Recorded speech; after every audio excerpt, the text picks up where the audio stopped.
bad. Oh, there we go. All right.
Ladies and gentlemen, welcome to the Warrior Dome on the campus of Wheaton Academy here in West Chicago, Illinois.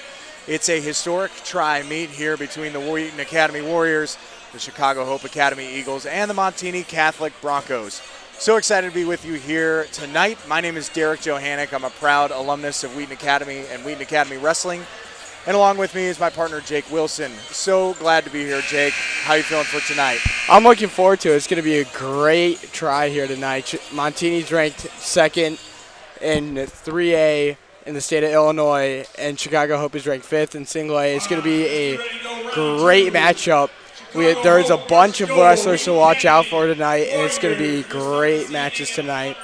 At weights 144 and 165, Hoger at 144 and Tyler Jones at 165. They're going to be wrestlers to look out for. It's going to be great matches between them two. And Hezi Garcia at heavyweight, 285 pounds. That's going to be another great match. Absolutely. Not every day you can have state-ranked teams come into the Warrior Dome and face off against the Warriors. So very excited to see Wheaton Academy hold their own here on the mat. We're going to be with you here tonight and try and make this as clear as possible for you who are not as familiar with wrestling. The rules can be a little bit unique, so want to help you through it, but also keep the pace up. So just a quick introduction to the way that this will work. We're going to start our bouts at the 106 weight class and work our way up all the way to the 285 heavyweight weight class. There are 14 weight classes in total. We're going to wrestle as many matches as have opponents in each weight class, and we'll highlight some of the individual wrestlers. There are a lot of state-ranked wrestlers, so we have that information for you. Very exciting to see top-notch state of Illinois wrestling, and the eyes of the state of Illinois are here on the Warrior Dome tonight. Not often that you can say that. It is a tremendous gift to be able to watch this. The Warriors have come such a long way, and excited to see them get it done here. So as it goes in each individual match, the way that the scoring will work is both wrestlers will start in the neutral position. That means both on their feet, not tied up. And if one of them takes the other one down, gets behind their hips and gains control, that will be a 3-point takedown. That's a recent rule change. If you're vaguely familiar, it used to be 2 points, but has since been changed to 3. So 3 points for a takedown. And once the wrestler on the bottom, who has been taken down, can manage his way back into the neutral position and escape, that's a 1-point escape. If he can turn it around from the bottom and gain the dominant position on top, that is a 2-point reversal. There are near fall points, which are also known as back points. That's what we'll call them today. When your opponent's back is exposed to the mat and you are in control, the referee will count off 1, 2, 3. Up to 3 back points as his back is exposed to the mat. So we'll try and make that obvious for you here as we start wrestling. The reason that you are seeing hands raised here in the beginning, they're forfeit matches, basically where there is not competition. So hopefully that provides a little bit of context. So excited to get rolling here. Just in case you're wondering, a forfeit is worth 6 points, the same amount as a pin. As of right now, Zion Cosley has a forfeit we have a forfeit at the 106 weight class for Drew Lindstra. So the Warriors will be starting out with 6 points, and Zion Cosley will have a match right now at the 113-pound weight class. So Conley off to an aggressive start here from the neutral, takes a shot, and is able to sweep the leg here, gains control. That's 3 points for a takedown for Conley. Strong wrestling out the bat from Zion. Yeah, Zion is trying to work his magic here. He is a freshman here, and he appears to be a great wrestler. I have not seen him wrestle before, but I have a couple friends on the wrestling team here, and they say he's a pretty good wrestler. Zion gets in a deep half. He's going to lift the head, trying to gain control. If he scoops the head and lifts it and exposes his opponent's back to the mat, he's got to control both shoulder blades on the mat, and it's going to be a pin for Zion Conley. A good start for the Warriors here at the 113 weight pound class. Yeah, that's a great win there. Very textbook wrestling there. He maintained control that whole entire match, and that's how you win here. Next up at the 120-pound weight class, we have Massimo Chan. He's a sophomore here at Wheaton Academy. He was injured most of last year's season, but now he's coming back. He's wrestled before, and he's appears to be a great wrestler. We'll see if he can prove himself here tonight.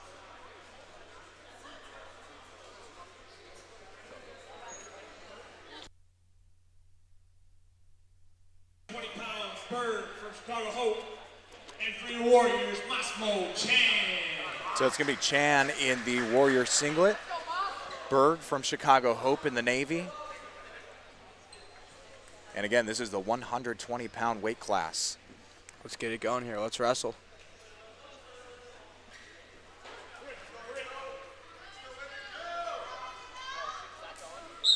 Off we go in the neutral.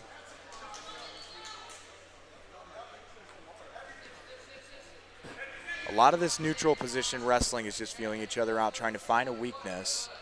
Takedowns don't come easy, no matter what weight class you're in. Well, especially once you get to the heavier weight classes. A little bit of aggression from Berg here. Chan defending. And another tie-up. Chan trying to get an arm bar here. If he can control this arm, he can sweep out to the side and gain control that way. Chan backs off. There's some good hand fighting here. Good sprawl. And a shot. No control on the takedown there from Berg, so nothing yet. And it's out of bounds. So Chan's going to escape with that one. That is a strong takedown from Berg. Just didn't keep his feet in bounds. The rules were recently changed. It used to be you have to have 2 feet in bounds to control a takedown. Now it's just 1. Berg in deep again, sweeping out to the left, to the right side. And all he's got to do is bring his arm around to the back and control the hips, and it's a takedown. But Chan with strong defense, but he goes back, still defending, no points yet. And Berg's going to go around behind, 3-point takedown for Hope. Berg snaps him back down to the mat. Chan's goal right here is just to keep getting back up. It's a constant battle. Yeah, Chan is working to get control here. Chan turns it around, finds his way on top. It's a 2-point reversal. He's got a half in. All he's got to do is turn it, get his back exposed to the mat. Chan's trying to work the half Nelson here. Good defense from Berg. He's got that right leg up that's limiting Chan's ability to turn him over.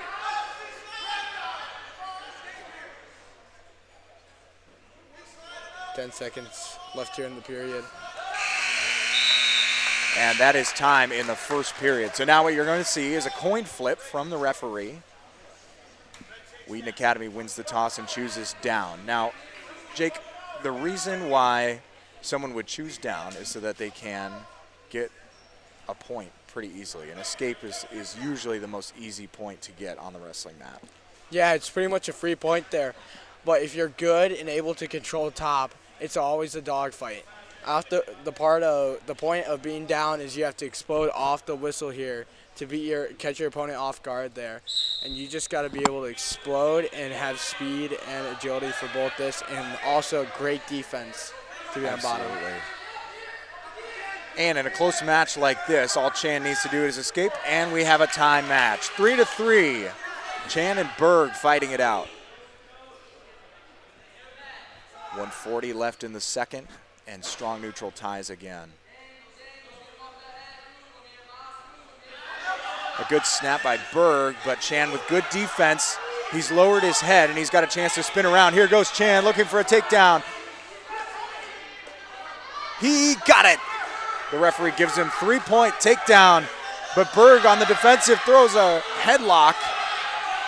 Somehow gains control of his head while he was on bottom. He's reaching back. That's a dangerous move, but Chan able to recuperate and gets a chicken wing. Referee blows it dead. And likely blood on the mat is probably the reason for the stoppage. Jake, how often did you have nosebleeds while you were wrestling? Not very often, or probably once or twice, to be honest. I didn't really have a bloody nose. Messed it up a couple of times. But there has been a lot of matches where I have not had any, and there has been a lot of blood time used for the other opponent. And it's a very common thing here in wrestling, and it will happen a lot. And then as soon as you get a nosebleed, it continues to bleed, of course. and we'll most likely have more blood time here shortly. And I think it's a total of 2 minutes you get for blood time. So if you overrun that time, you got to forfeit the match. But I was a repeat offender quite often of nosebleeds. My coaches didn't always enjoy that. Yeah, it's very frustrating as a wrestler who doesn't get nosebleeds because it gives them a chance to recuperate and catch their breath. And you're pretty much losing all the work that you had there. But it also gives you time to talk to your coaches and think, what should I do here? Where's his weaknesses? Because the coaches always had the best opinion there. And as you can see, Harstead is yelling. And the match is paused again for blood time.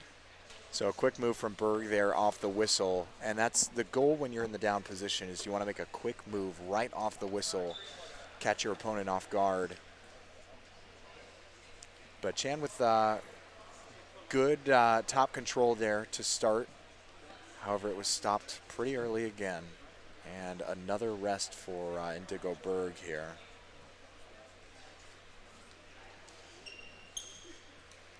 It appears Chan got some blood on him there. Looked like a quick inspection and some water. So 48 seconds remaining in the second period, and Hope leads by 3. So Berg wrestling a strong match. So is Chan, though. These are two evenly matched wrestlers, and these are the matches you just love to see.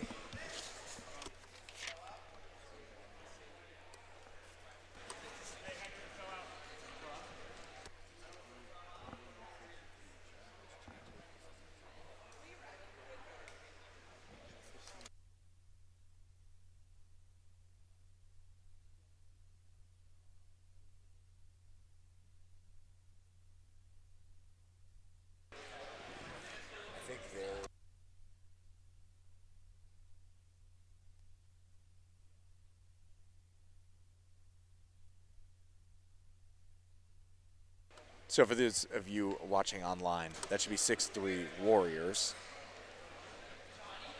The scoreboard, at least in the Warrior Dome tonight, has been switched around. The Warriors are guests, and the opponents appeared as Warriors on the scoreboard here tonight. A lot of blood time here. They had to do the good old face wrap on him. Yeah, as time is running up, and that is the classic face wrap, the athletic tape all the way around the back of the head. Never the most flattering look for a wrestler. All right, off we go again. Chan still in the top dominant position. Looking for a spiral ride takedown, and now he lifts the leg. Looks like we got a scramble here going on. Chan with control of the arm, but a sit out, and another stoppage. He has. So off we go again, and it's another trainer break. They got to clear up the blood, and Berg is wrapped up. He might have to forfeit here. There's going to be hardly any blood time left on this right here. I wouldn't be surprised if he ends with like 5 seconds or has to forfeit the match, which would be a horrible way to lose. And we don't have a visual on where the blood time is at, but that would, you're right, Jake, that would be a disappointing end to a what's been a very competitive match thus far. Yeah, it's been a great match so far. Chan has been looking really good right here. He has been wrestling his heart out there and dominating the whole match and taking control of every position. And you guys should subscribe to our page on YouTube. YouTube/winacademy.org if you're Googling it. And then sports live streams are there, events live streams are there. It's all good around, and then we record them as well, and they will always be up there in case you want to go back and watch these great matches tonight and go back in your free time, be able to watch it. All right, off we go once more. We'll give it another shot. So the referee gives a quick caution. He didn't like the hand placement of Chan. You got to have a C grip around the elbow. But if it's in the wrong place, it could give you unfair leverage or now another blood stoppage. My goodness. Yeah, we're going to just have 30 seconds left here in the second period. This has been a long match here. This one is going long.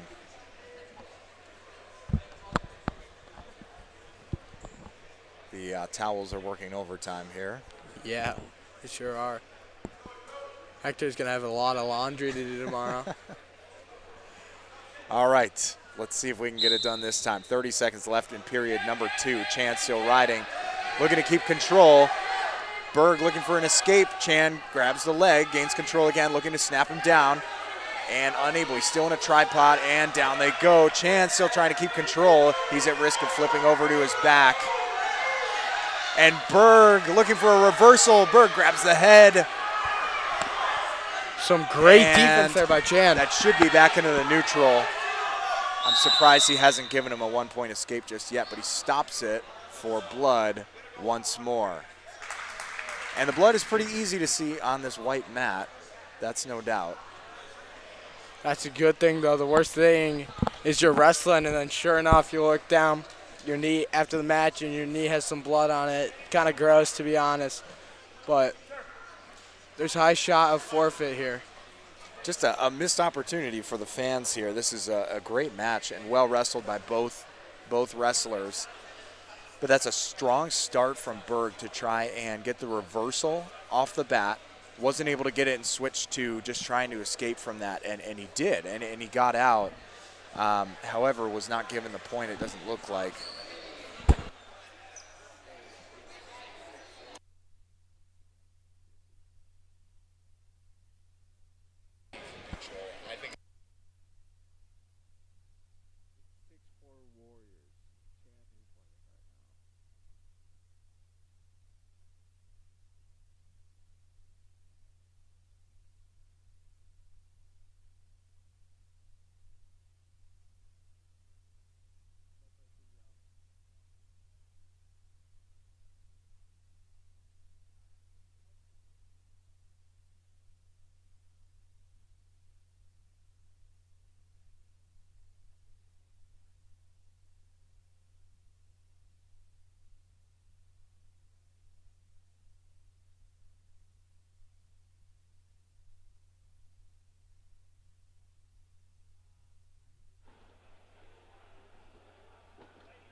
All right, sorry for the brief delay there. Another blood timeout, and they're giving him a lot of blood time. I thought it was 2 minutes, but maybe it's 5. I need to brush up on my rules, but in any case, we are done with the second period, and off we go to the third. Let's get this thing over with. It is 6-4 in favor of Chan. Yeah, it's been a great match so far, and it appears that we will be starting in neutral here. So this was actually Berg's decision to start in neutral, but Chan with a strong move.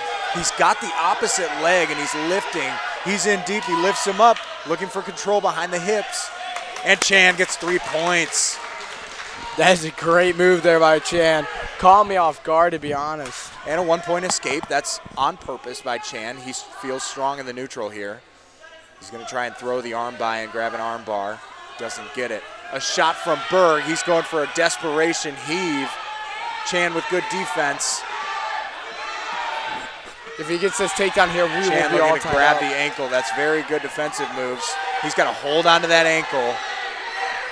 He's at risk since he's halfway turned over. Berg looking for control.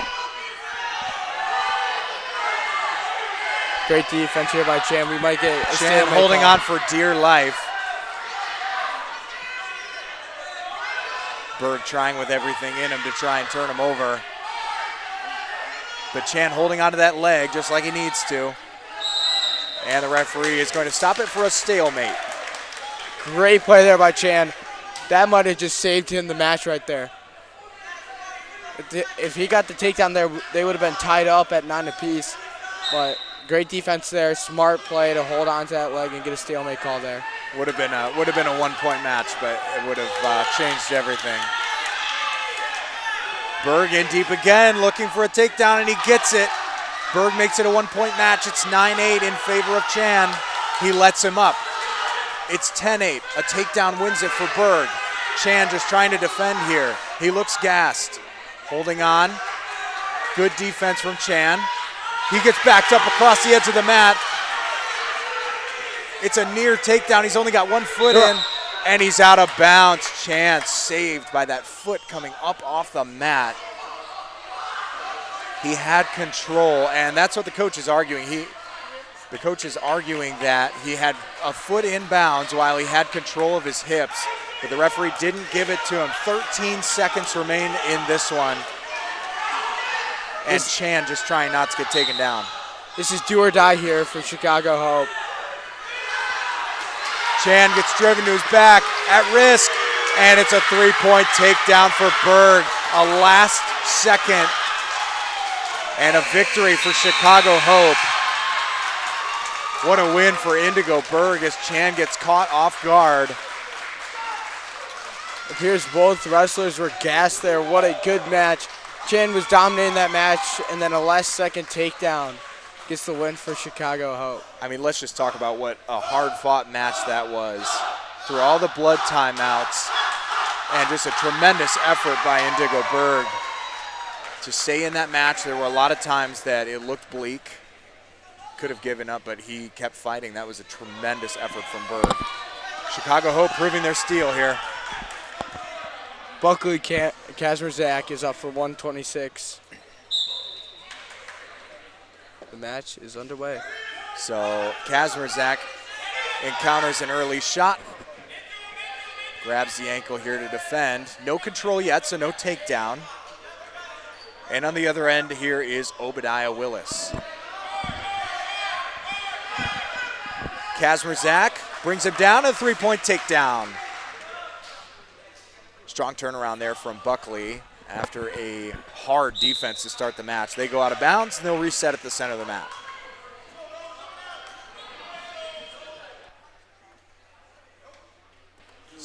The Kazmierzak family, if I can just talk on this really quick, has been a tremendous asset to the Wheaton Academy wrestling family.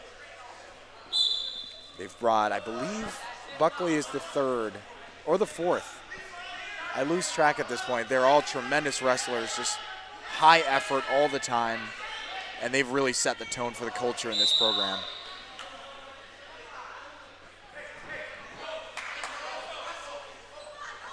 Kazmierzak will take top here.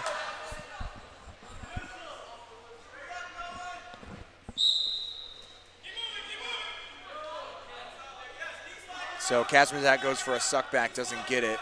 Willis is a good wrestler. He's a tremendous athlete. Tries to turn him over. Buckley hanging onto that leg. And they're really just in the same position here. Willis and Kazmierzak looking for an advantage. Kazmierzak going to try and sneak through the back, but Willis hanging onto that ankle. It's limiting Buckley. But Buckley ends up still in control here. Oh, now Willis goes over. And it's a scramble. 1-point escape. Thank you, Jake. There's a scramble going on here for that 3 points. Buckley's not giving it easy. Willis was looking for that takedown, but the ref calls him out of bounds. They'll go to the center of the mat again. Another hard-fought match here.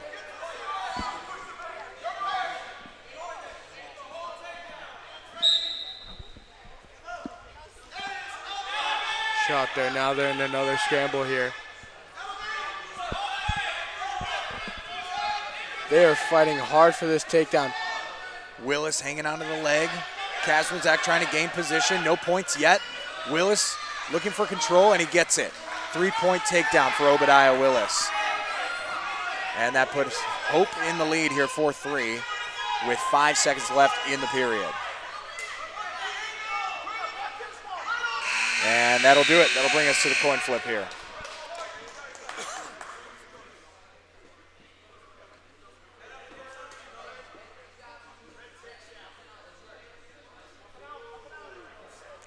Kazmierzak chooses down here to start off the second period. Score is 4-3 Chicago Hope. Looking for those quick points here. Strong top righting already from Willis. Rolls him over, no points. You have to control the shoulder blades above the mat for back points. And we haven't seen that quite yet. It was a quick roll. He's trying to turn him over. Buckley in trouble. Willis has a strong chicken wing here, and he's going to roll him the other way. Buckley turns his back to the mat, and back points being counted off.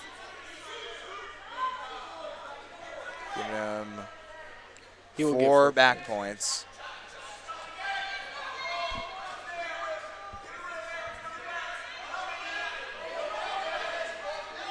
Still got that arm bar in front, and he turns Buckley over. But he rolls all the way through, no points. Still 8-3 in favor of Willis, but now his back is exposed. A couple of back points being counted off. And it looks like a full 4. No, it's only 2. Only 2 back points. Buckley's got his head under. Willis drops to a leg, fighting on the edge of the mat here. And Kazmierzak gets behind. A good turnaround here. 3-point takedown for Kazmierzak.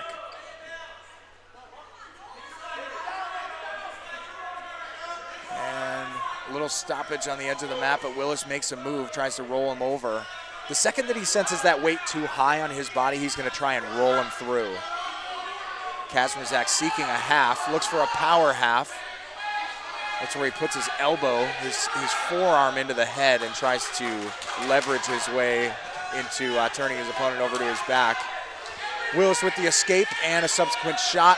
He gets in deep and looks strong. No points yet. Got to gain control, and he does. Onto his back directly. 3-point takedown at the end of the period. 3 back points to add. And this match quickly going in the favor of Willis.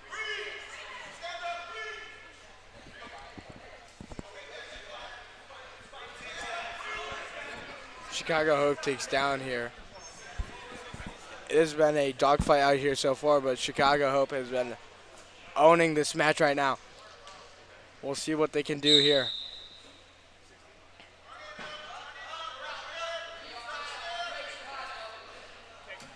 Willis looking for that escape.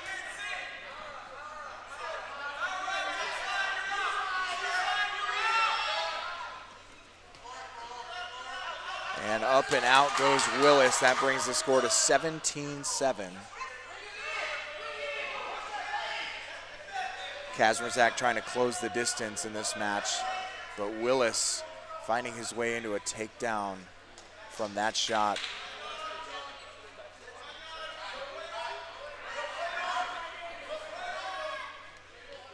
(19-7) is your score. Out of bounds go the wrestlers, and a reset at the middle of the mat.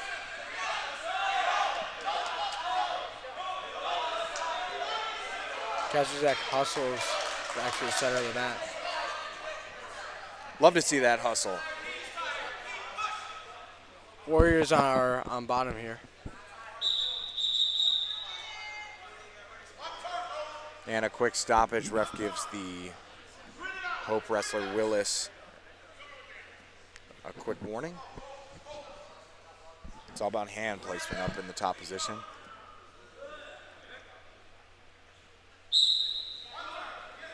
And we're off again. Kazmierzak reaches back. Gets sucked back. And in a dangerous position here. Another couple back points here for Willis.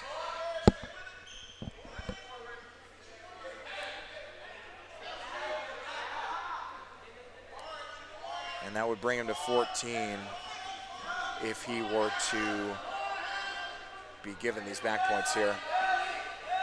15 is an automatic finish, so that's what Willis is going for here with 40 seconds left, and that will call the match. That's a technical fall.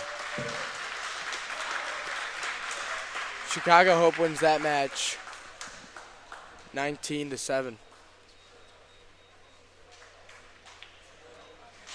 So strong wrestling from Obadiah Willis. He is a very good wrestler and proves his strength there as Chicago Hope takes the first 2 bouts of this duel. But a strong match wrestled by Buckley. There was effort all throughout, Jake, and just constant backing at him. He's running to the middle of the mat. He wrestled a good wrestler, very, very tough, and that's always good to see. Yeah, that hustle there is always great there. It keeps on showing that you're not done yet. Even though you could be losing by a lot, as long as you hustle back to that mat, it shows that you're not done. So in this match, we've got Oscar Smith and Anthony Oyola. And right off the bat, it's a 3-point takedown, a 1-point escape from Smith, and then another takedown. Oyola's going to go straight back to neutral. He's looking to rack up these points. It's 6-1 Hope right out of the gates. Good shot from Oyola. Good shot there. That's another 3 points there for Chicago Hope. And he cuts Smith there and tries to sneak in another takedown. But they're out of bounds. Back to neutral.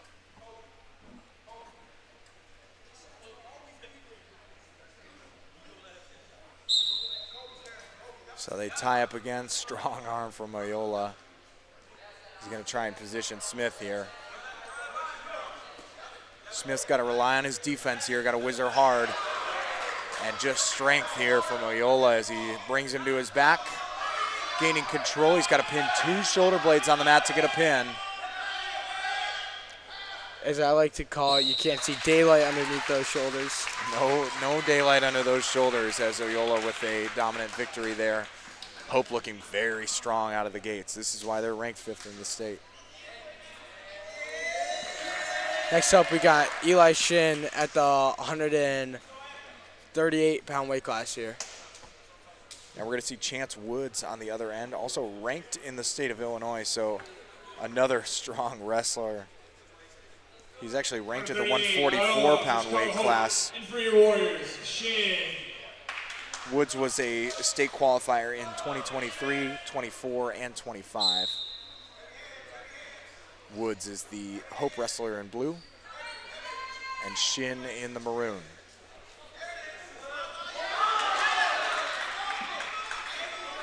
Hard shot from Woods, good whizzer.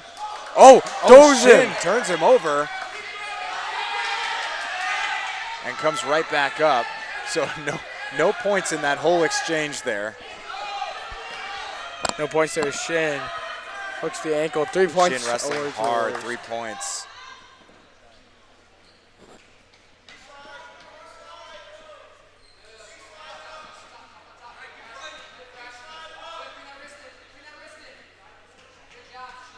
Hard aggression from Shin here. That's a great takedown to start this match. Huge.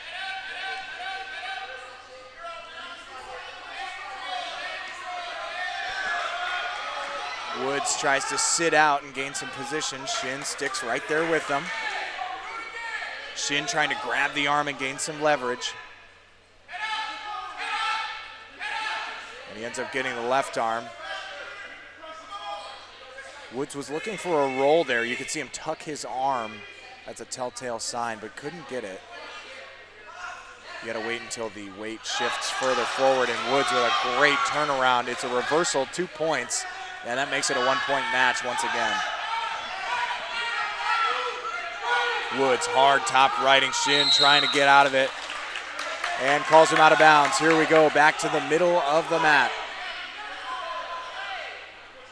There was no escape, so we'll go back to the top position for Woods.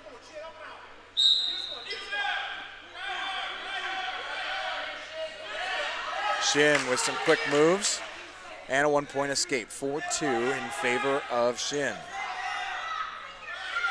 We got some good hand fighting here between both of them. It's been a really back and forth match all day. Wow, and a hard shot off of the mat. Shin a little slow to get up. But yeah, Jake, tell us about the importance of that hand fighting in the center of the mat. The importance of that hand fighting there is being able to find an opportunity to get that takedown there. And if you're able to control the match by hand fighting, you're pretty much guaranteed to win there. A major part of wrestling here is hand fighting and maintaining possession and dominating the whole entire match. The best part about wrestling, at least I find, is being able to control it by yourself. It doesn't matter what other teammates are doing. It's just you out there and your opponent, and it all relies on you. And that can end up being the worst part, too, when you lose, right? It's Yeah. all on you. It can suck, especially in big parts. Shin Shin here. here. Huge turnaround, gets him to his back. Woods exposed as he rolls back over. 3 back points for Eli Shin. It is now 8-2 in favor of Eli Shin. As he's fighting to turn him over, looking to get that half.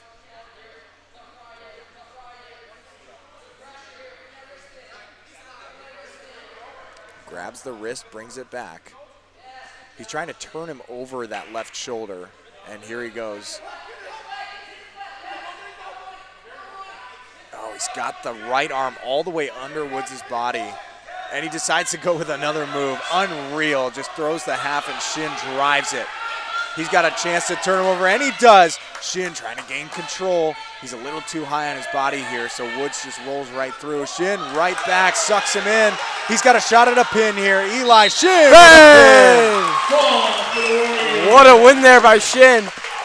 Despite all odds, Shin came out there to wrestle. Shin, that was great wrestling there, textbook wrestling, and taking advantage of every position that you were put in. He didn't get rattled at a couple of hard moves from Woods, and he decided to just stick with what he had in his arsenal. Tremendous job by Eli Shin there to get the job done for the Warriors. Next match here is Joey Guidi at the 144 weight class.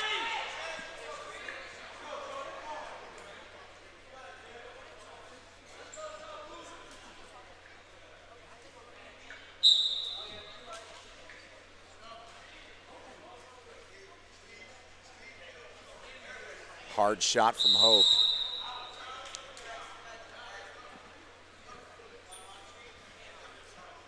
And we'll reset at the center, out of bounds. Hard ankle pick off the whistle. And I believe this is Santori Knight from Hope, although I'm not positive. I didn't get this part of the lineup, so I apologize to all you viewers out there.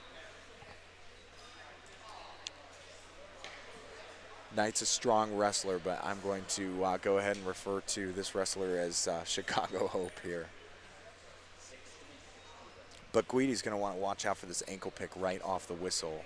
Looks like it's his first move and what he keeps going back to naturally. I've seen a lot of wrestlers over the years go back to that move. So when you right off the whistle, you just reach down for that ankle in a split second, and a lot of wrestlers can catch guys off guard with that. Jake, you ever run into an ankle picker? No, I was one myself. Oh, were you really? I would throw it a lot if they lined up on the other side of that mat and I see that front foot's hanging out there. I would just throw it, grab that ankle, push. Oh my gosh, it was some of my bread and butter. All right, back in action here. Guidi looking to defend here. Quick moves from Hope. And another good shot. He gained some distance, used his arm to brace. Still no takedown, so no points. Score is 6-2 Hope with 1:18 left. Guidi, defense, 3 points to Hope. Guidi trying to whizzer on the opposite side here, and he flattens out. Smart move from Guidi, try and be a little defensive, and he's going to work his way back up. Starts with building a base, and then a tripod or whatever. And he does get out. 1 point to Guidi, 9-3 in favor of Hope. Ooh, tried that fireman's carry there. Not exactly the easiest move to execute. It looks like it is in his arsenal for sure. Guidi's got to kick those legs back. Throw the hips forward. It's called a sprawl. Guidi does it hard. Looks like he's got a bit of a front headlock here. So Guidi's certainly in control. But Hope looking like he's going to get out of this one. Guidi trying to maintain control of the head. And they're out of bounds. They'll reset in the middle. Still 9-3 Hope. Take a look at this shot. You see some of the quickness. It's all about level change, and that's what he just did here, and he might have missed it. You were watching the replay. it's all about level change. You start in the neutral position, and in a split second, you are near to the mat. You drive that knee forward during the shot, and you grab a leg or both. It's just how these great wrestlers are able to shoot so effectively. It's all standing up, and in a split second, you're just in deep. Yeah, Guidi is keeping his weight high here, and that's what's being so dire right here, and Hope is taking complete advantage of that. He's not keeping the same level as him, and that's leaving the legs wide open for a takedown. Hope with a quick suck back. Guidi trying to escape. 12-3 in favor of Hope.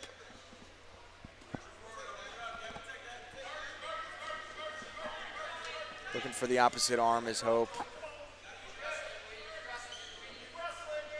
Guidi loses his base. He's got to work back up. Hope gaining control of that left arm of Guidi.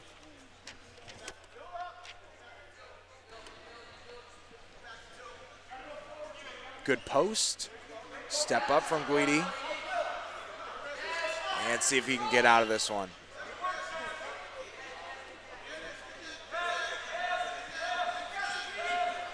Hard wrestling from Hope, and he's able to turn him over. He got control of that arm, and that's just all it takes. Wrist control, wrist control, wrist control. When you're on top, Hope able to turn him over. No points at this point. Still turning him. And now his back begins to be exposed to the mat. And Hope certainly in control here. Ref is looking for a pin. Guidi, strong defense, throwing those legs out to the side, trying to stay alive here in this one. 30 seconds left in the period. Guidi's fighting hard here. One of the hardest things to do in wrestling is to avoid a pin when you're already turned over to your back, and Guidi just did it. Strong effort from Joey Guidi. Still some hard top righting here from Hope. He's looking for a cradle. That's where you grab around the neck and you grab the leg of your opponent. You bring them together.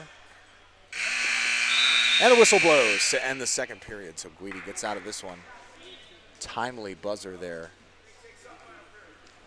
Hope is up 16-3 going into the third period here.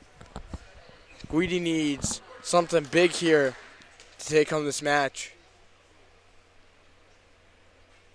Even just continued effort like this would be an encouragement. It's always good to see these Warrior wrestlers come out and give full effort against a tough opponent. Guidi reaching back, don't do that. Trying to gain control of the head almost. And Hope turns him over to his back quickly. No points, says the ref. And he's counting off, he's got him turned. And here's Hope in dominant control here. His shoulder blades are to the mat. And they pop up right when the referee looks under. Guidi with strong effort. You just see the strain here. Referee blows time. And 4 back points. And that will be the match. So if we didn't explain it well the first time around, this is the second time it's happened. If the match reaches a 15-point deficit, it's called a technical fall. So essentially you get 5 team points as opposed to a pin, which would bring you 6. But when it's a 15-point deficit, they'll blow the match dead right away. Next up here for the Warriors at 150 pounds, Lincoln Hoger.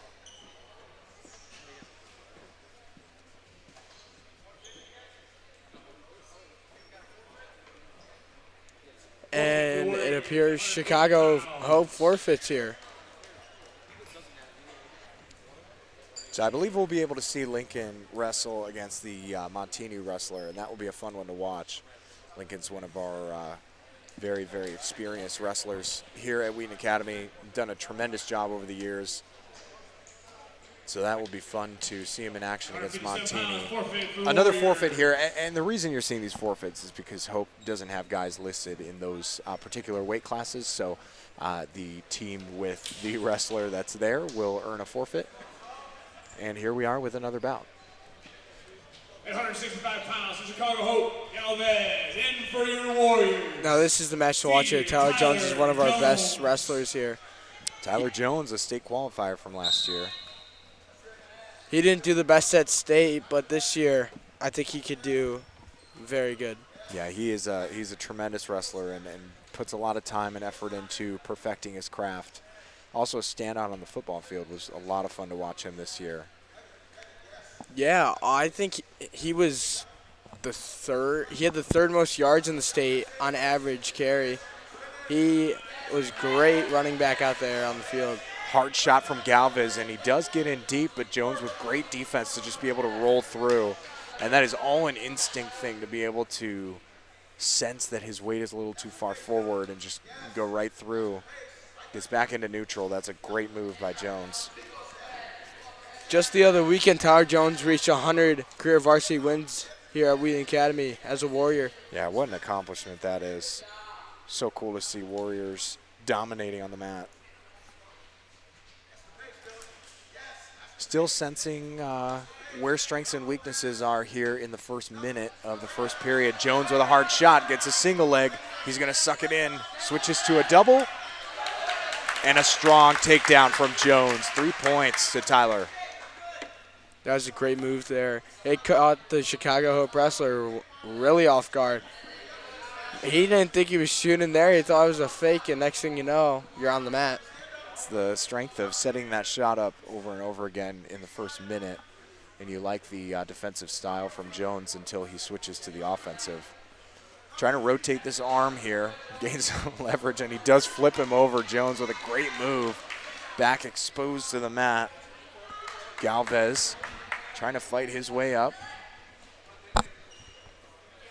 Time running short in the first period. Jones trying to fight one more move here as time is expiring, and it will run out. On to the second period we go. Jones with a 3-0 lead. Strong neutral wrestling from both wrestlers. And good defense from Galvez so far. And he chooses down. Here we go with the second period. Jones has a 5-0 lead here. Let's see what if he can work his magic right now.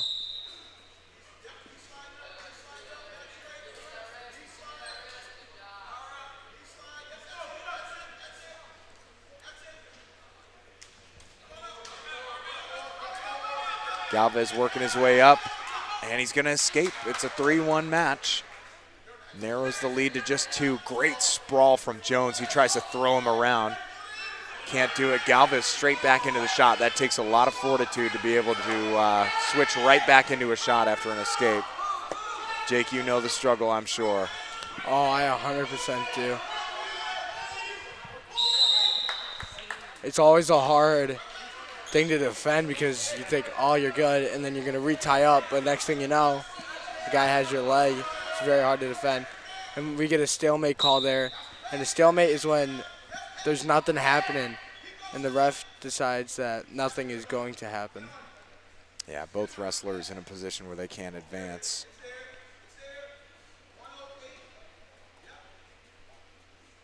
Another tie-up, just looking for hand control. Jake alerted us to the importance of hand control earlier. It is so crucial to control your opponent's arms while you're in the neutral position. Tyler with a strong shot. It was a single leg that kind of turned into a sideways double. Gains control and gets behind. Jones up 8-1.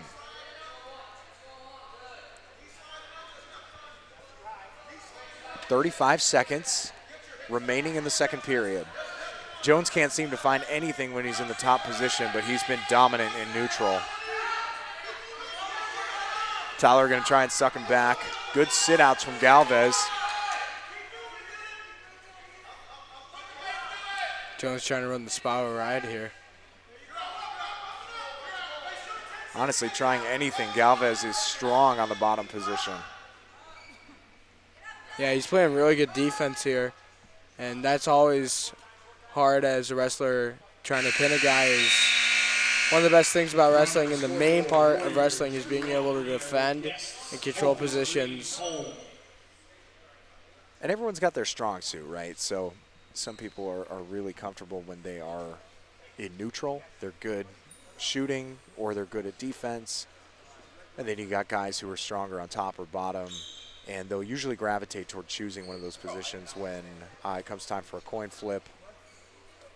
In this case, Galvez is strong on bottom. Does a very, very good job of fending off attacks. We've yet to see him with, well, I guess we've seen one escape thus far. But Jones, some effective top riding so far here. And a quick stoppage. Jones takes the down position here. He's looking for those quick points, try and extend this lead a little bit. And again, that 1 point escape is the easiest point to get in wrestling. It's not easy, but it's easier than the other ones come. Oh, good roll through there. Jones trying to post up. Strong riding from Galvez. Trying to keep him down, Jones.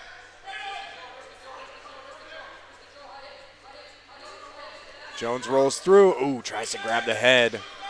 That would have been very nice to grab some head control and bring him down onto his back right away. Unable to do so.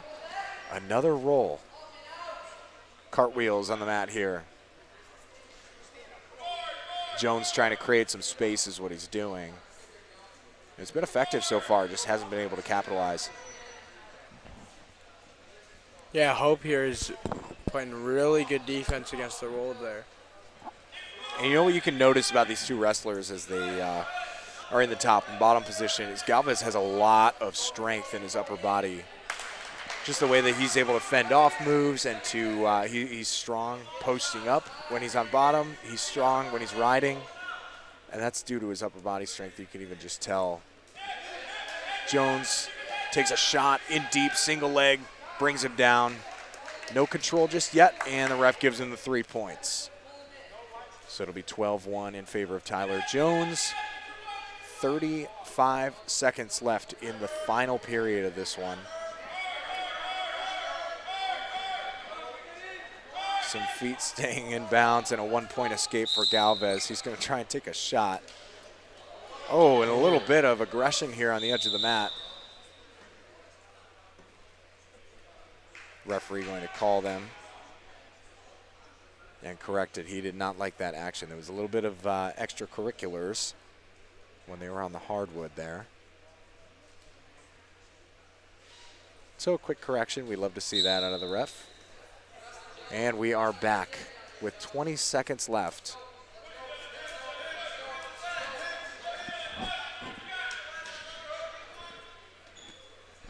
And as we wrap this match up, just kudos to Tyler Jones for strong wrestling all throughout. You see good defense right there.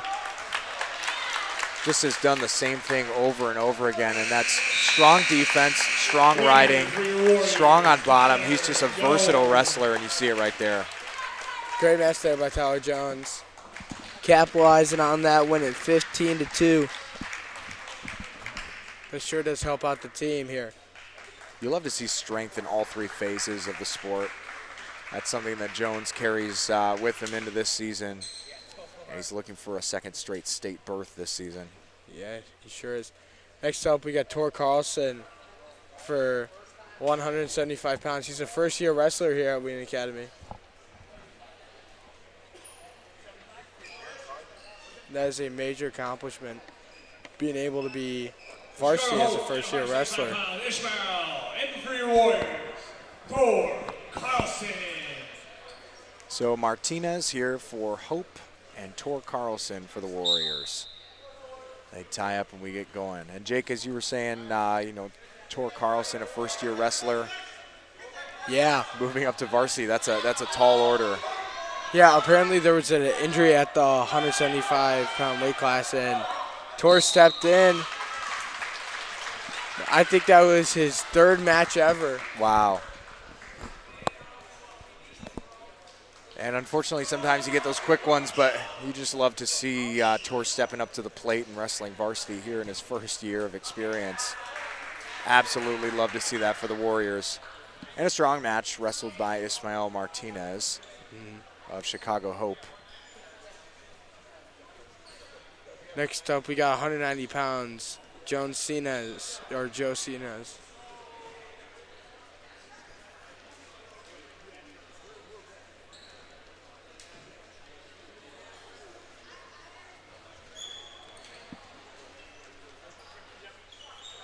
180 pounds, Griffin for Hope, and for your Warriors, Sinise. So we got Joe Sinise and Arkael Griffin here. Should be a good bout. Back into action here at the Warrior Dome. Again, we're so glad that you joined us. And as a reminder, we are here in the 190-pound weight class. So Arkael Griffin at this point is ranked 5th in the state, so he is pretty high up there on the leaderboard. He's going to go for a strong toss and lands Sinise on his head on the edge of the mat. I'm glad that he's all right after that one. We'll reset at the middle. Hope has been explosive out of the gate here, trying to feel his opponent. One thing you can count on these Hope wrestlers of doing is explosive wrestling. They've always been that way over the years. They're coached very well. They're disciplined. Sinise trying some defense here against Griffin. Griffin, so much strength there. He's got control of the left arm, and he's going to try and turn him over. Watch him look to exploit that side. And Sinise had his leg popped, but Griffin just picked him up and bypassed the leg. He's going to turn him over. Looks like 2 back points there for Griffin.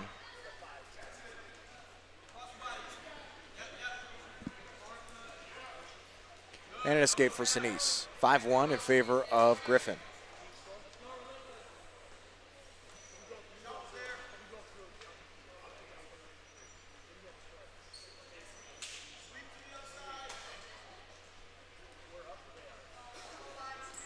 Still hand fighting. Arkael Griffin got strong control of the the right arm of Sinise. Little scramble. Griffin, hard shot from the side, and he's going to take him down straight to his back. 3-point takedown. And 3 back points as well. So Griffin stacking up the points on his end. 3 seconds remaining in the period, and that will do it for the first. Griffin's leading here 11-1. Going to the second period, here comes the coin toss. Griffin decides to defer here. Sinise goes top here. Score is once again 11-1. The second period is about to go underway. So I said earlier that most wrestlers will choose down to try and get that quick point. In this case, Griffin's already proven that he is a strong top rider. Sinise looking for any sort of advantage he can. So by choosing top, he's going to see if he can flip him and pin him, find a way.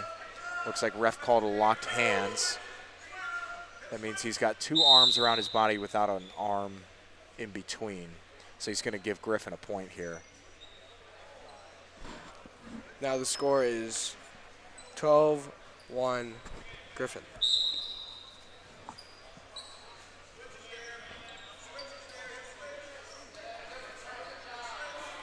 Good strength from Sinise to try and snap him down. Ref does not like the lock arms again.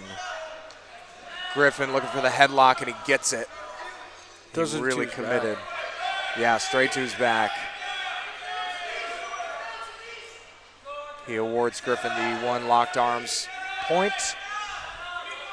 Griffin trying with all his might to turn Sinise over. Sinise fighting. He's got his hips turned in the right direction. So good defense here from Joe Sinise. To reversal.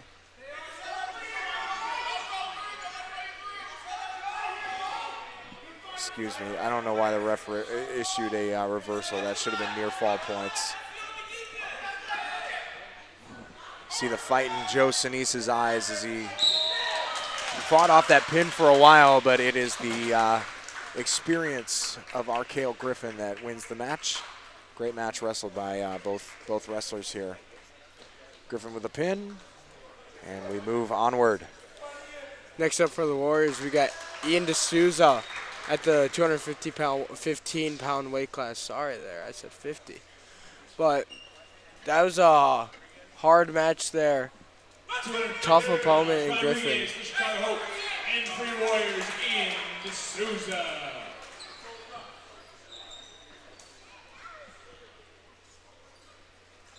So Ian D'Souza seeking a victory here as they tie up and we get going. 215-pound weight class, like Jake was saying. In their upper weight classes here, the biggest part about winning here is strength. This weight class and next weight class, there will be a lot of strength and it will start slowing down. But one thing should happen, it starts rolling. Both of the opponents will go at it, and they will go at it fast. The lightweights, there's a lot of change in positions, but heavyweight, not as much. Yeah, heavyweight, the strategy slows down a little bit. It just changes. You end up with a lot more body positioning.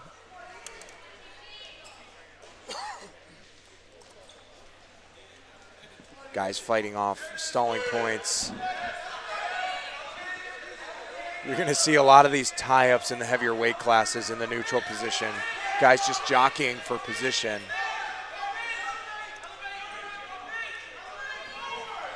Nothing much going on here. D'Souza still trying to find an angle. He's got almost had double unders.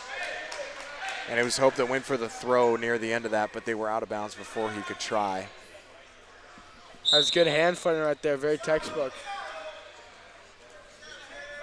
D'Souza fighting for the inside tie here. Yeah, he's looking for double unders was what he was looking for before. Now we'll see what he goes to here. He's got one. Looking for the leg, can't get it. Trying defense.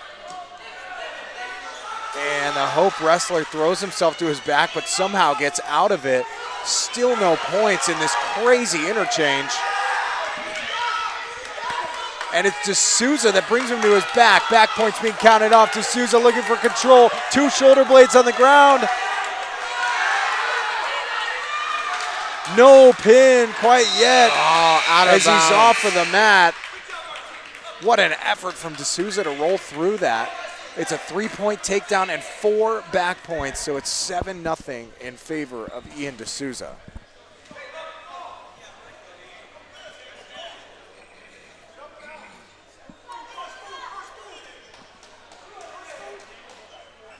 Ian chooses the down position.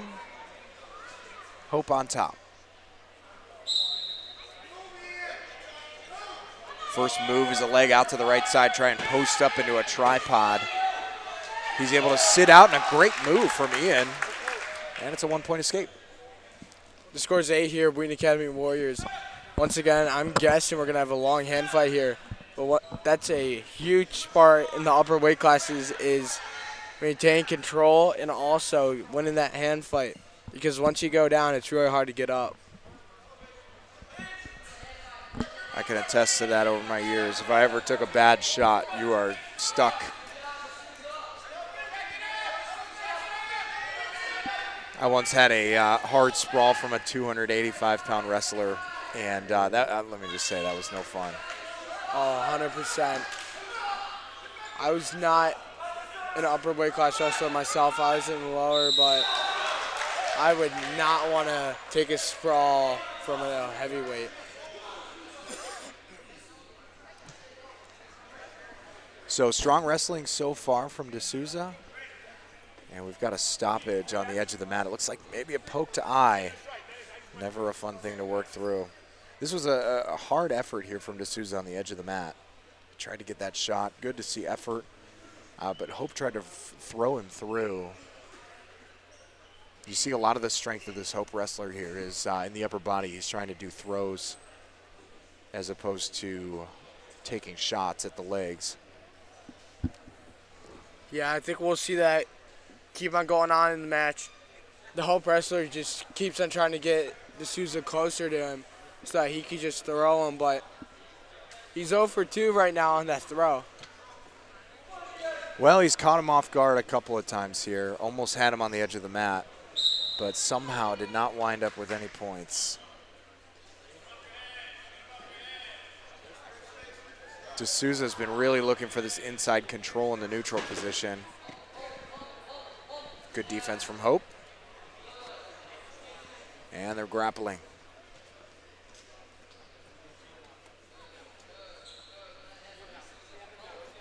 There's inside on the left. D'Souza looking for the second. He's looking for a body lock is what he wants. That would be nice.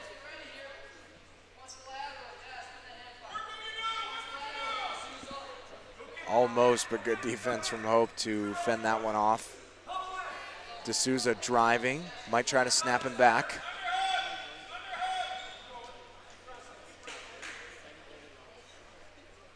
Looking for maybe that leg. It keeps presenting itself.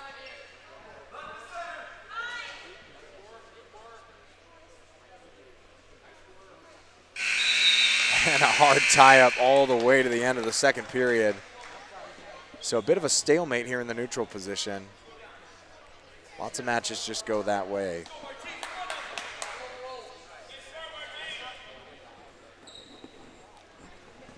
Third period is soon to be underway. Warriors are leading 8-0.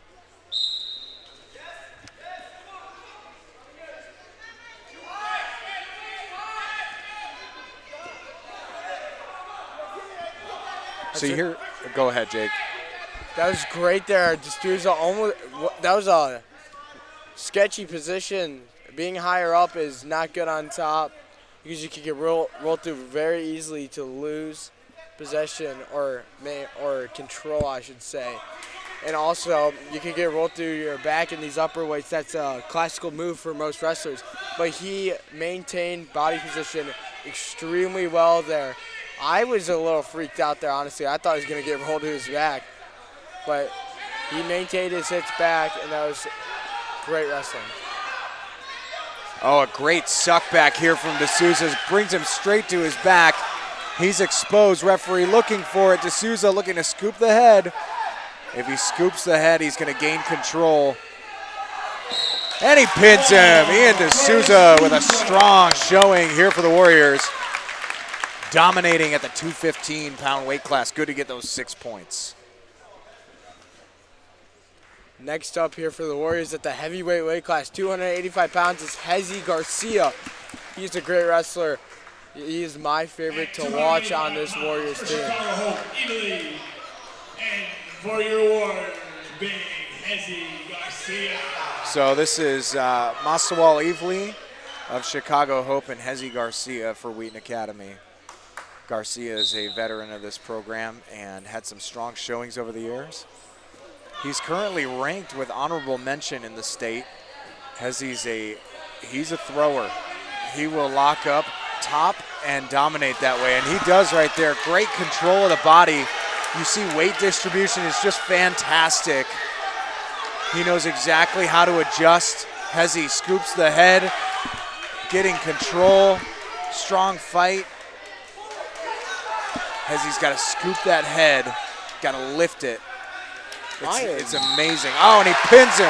Hezzy Garcia, strong match. You cannot see any daylight underneath those shoulders. What a match by Hezzy Garcia. So you see some of the strength of Hezzy and these heavier wrestlers. Just so good at locking up top and throwing.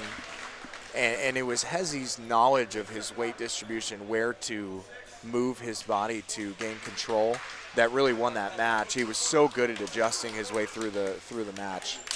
Great job by Hezzy Garcia. For the Warriors at 106 pounds, Lindstrom with the forfeit. Luke Lindstrom here, or Drew Lindstrom, sorry, that's his older brother is Luke. Drew Lindstrom here with the forfeit for the 106-pound weight class. That was a great meet there against a tough opponent in Chicago Hope for the Warriors. A lot of good wrestling there. That concludes round 2. The Warriors over Chicago Hope 46-31. We'll have a brief break here. Tomorrow night there will be another live stream, not for wrestling this time, but for basketball, the boys basketball. Last night I was streaming the game. They had a big win over West Chicago High School, dominating the court. Tomorrow night will be another good matchup against Nazareth Academy. Yeah, be sure to tune in at 7:30. It's going to be an exciting matchup.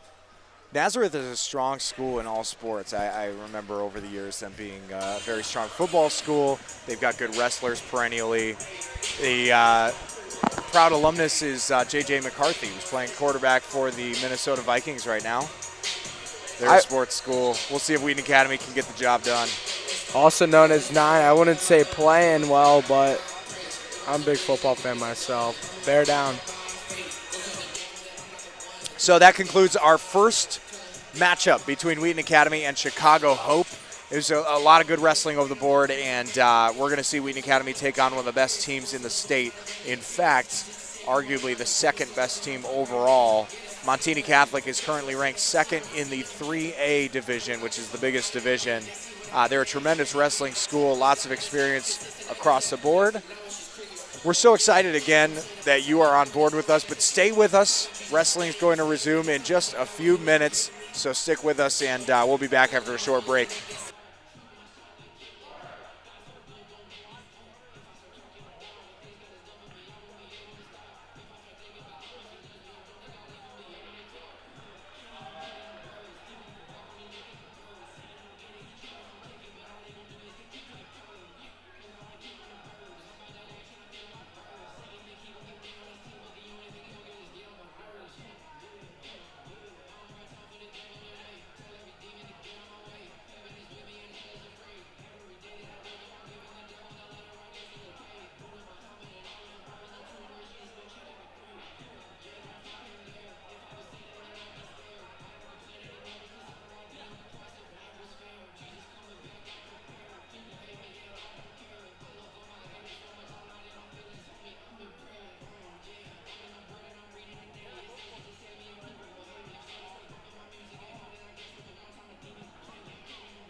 third and final round of wrestling.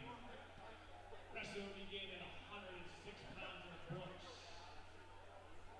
On the scoreboard, the Warriors will be the home team listed as Warriors green. Montini Broncos will be red. Yes, on the scoreboard. Let's wrestle. All right, ladies and gentlemen, welcome back. One more additional note, if you're ever confused about the scoring and how it's happening on the mat, if you ever have a clear view of the ref, he's going to raise his arm with the corresponding wristband of which team is being given the points. Green for Wheaton Academy in this match, red for Montini. Here's our Warrior Wrestling intro.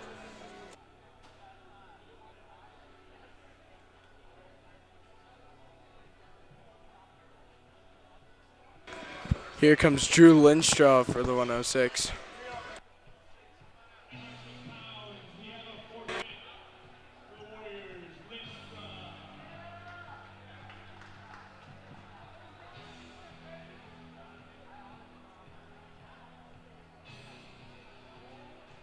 At 113 pounds for the Broncos, Kutroff, and for your Warriors, Ryan Conley.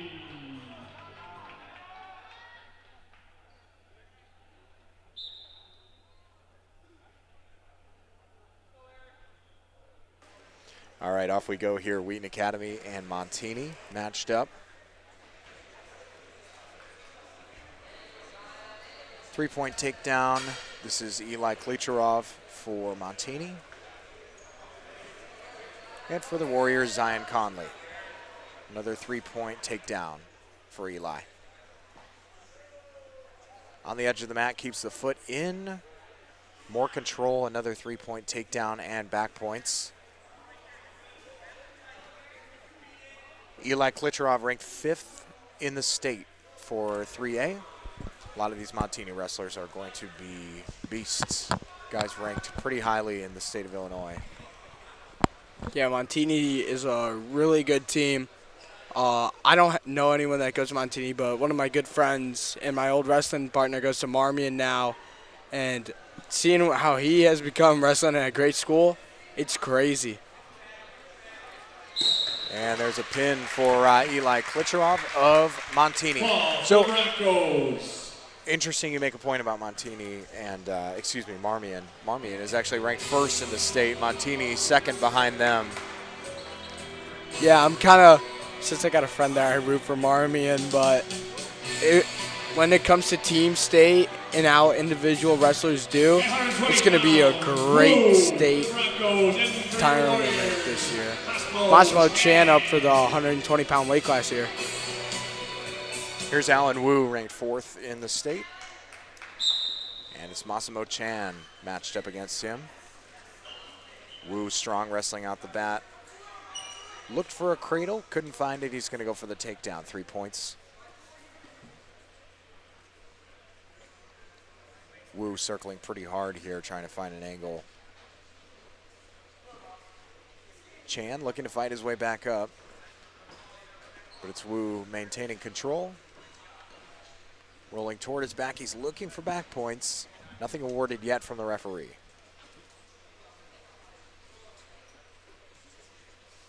Now he's looking for a cradle again, it looked like.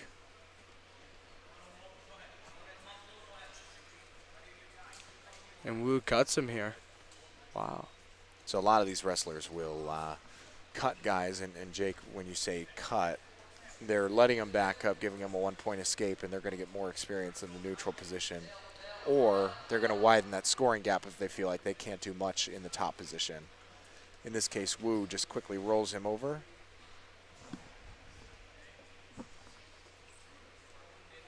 Adding points. That'll be 4 back points. That'll make it 10-1 in favor of Montini. Alan Wu trying to break a grip.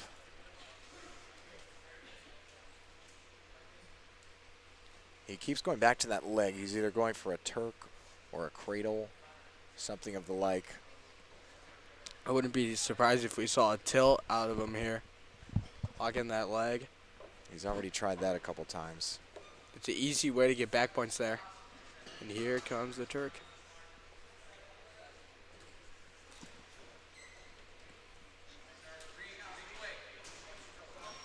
Looks to suck him back. Period ends.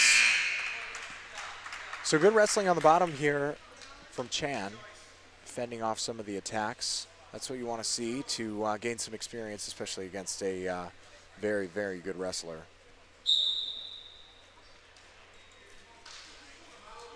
Wu with a front headlock. Reaches around for the leg and gets behind. 3 points. Chan's doing a great job defending this cradle that Wu seems to keep going back to. At least I suspect that it is. And he gets a chicken wing. A chicken wing is where you pin your opponent's wrist to his back.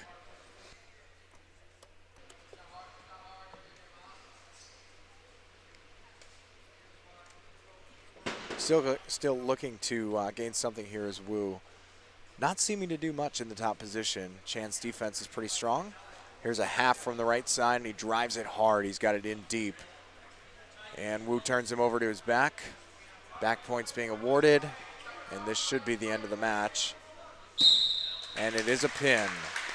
So Montini awarded with a pin, and that will conclude things in the 120-pound weight class.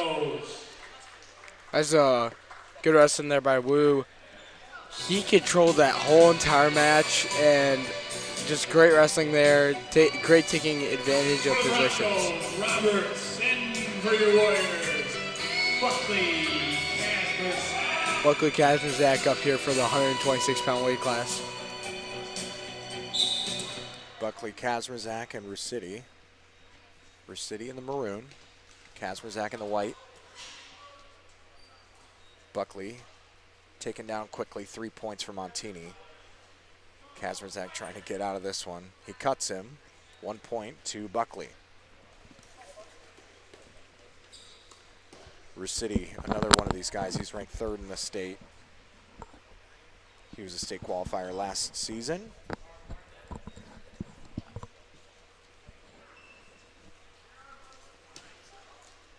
And a strong takedown there from Rusity. He's going to grab both of the legs, try to maintain control for back points. 1 point escape for Kazmazak. Another takedown. He trips him.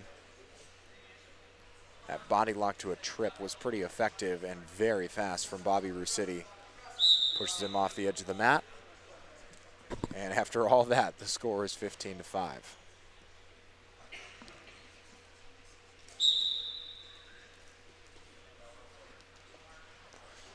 Kazmazak caught up high, and there's a throw. Rusity with a strong throw there. Straight to his back. He's going to try and maintain control.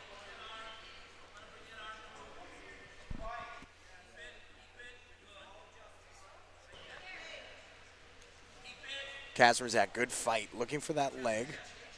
If he can grip that ankle, he should be able to stay alive here. He's looking for the pin here, because if Buckley gets off his back there and he's awarded 2 points, that is a technical foul. 4 back points, and that will conclude the match. Buckley Kazmazak, a good fight against a 3rd-ranked wrestler in 3A. Love to see the fight out of Buckley. Always good, and in a lot of those matches, the strong defense, the continual effort from the bottom position is what's going to be indicative of a wrestler's attitude, the way that they're approaching each match, no matter who the opponent is, just a constant fight. And even seeing frustration after a match like that is just such a good sign. These Warrior wrestlers care. They're getting better. This program has taken leaps and bounds. So cool to see. So now we've got Oscar Smith, and we're here in the 132-pound weight class. Good fireman's carry there by the Broncos.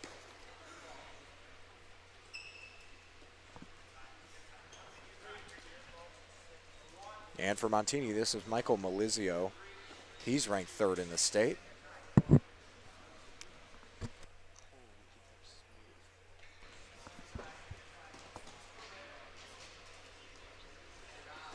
And another good takedown there from Michael. Score is 12-2. Oscar Smith just got to work on defense here. Get some good reps in.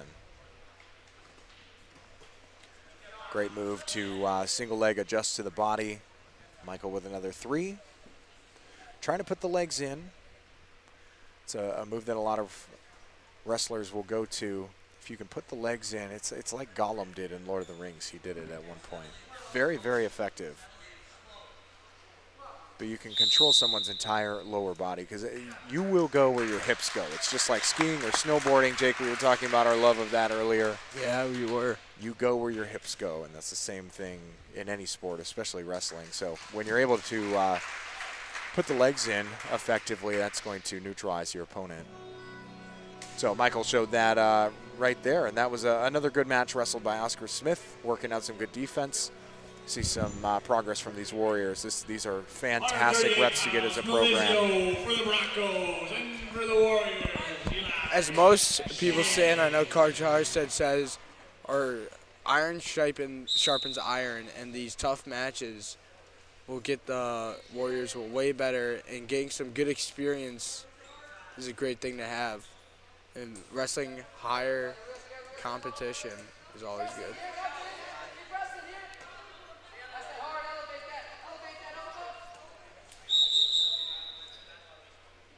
So no points there. Ref calls it off for a potentially dangerous play. We'll go back to the middle and reset. Shin, good defense, staying alive there.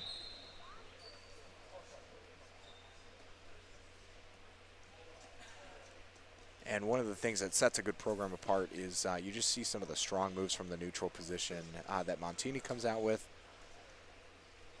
That is one of their strengths, and that's going to win wrestling matches. If you can consistently take down your opponent, it just sets you apart by leaps and bounds. There's a good takedown, turns him over to his back. Shin exposed, but rolls back over. It's 4 back points, so a total of 7.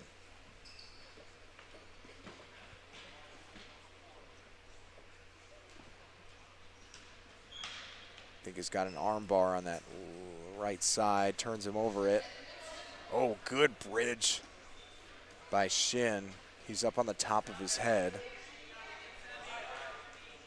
Montini trying to bring him back down. That takes tremendous strength to keep yourself up off the mat. And Jake, do you see daylight under those shoulders? I think so. I see some. It's narrowed a little bit. Yeah, and still a little bit. He was up in that full bridge. That was great effort, and there was a lot of daylight. Now This one will end up a pin for Montini. Ball for Broncos. Good effort from Shin. You saw some fantastic defense on that first shot. Shin was able to kind of stay alive in a scramble. Always good to put some of these more experienced wrestlers in a scramble. At 144 pounds, Mayor. For the Broncos and for your Warriors, Joey Guidi. All right, Joey Guidi takes on Isaac Mayora at the 144-pound weight class. This is going to be a good match here.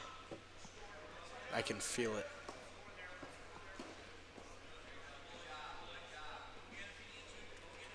Mayora looking for a half, while Guidi has a base, not exactly advisable all the time.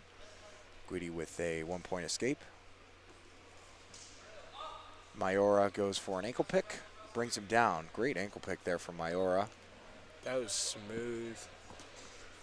3 points for Isaac and the Broncos. He's got an arm bar. Trying to turn him over, but good defense from Guidi. You see his legs turned all the way out to the side, and what you got to be careful of is him to flip.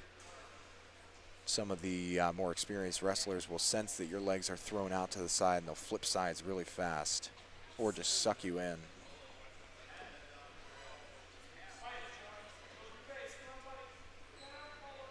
Good defense from Guidi. Got to work back up, get a base.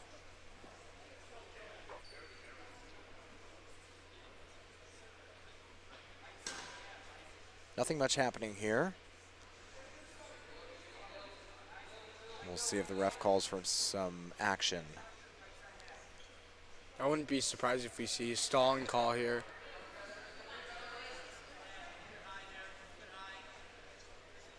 And I believe the sawing would probably end up on Guidi's side, unfortunately. There when he's turned over to his back, going for a stack, but not able to control it.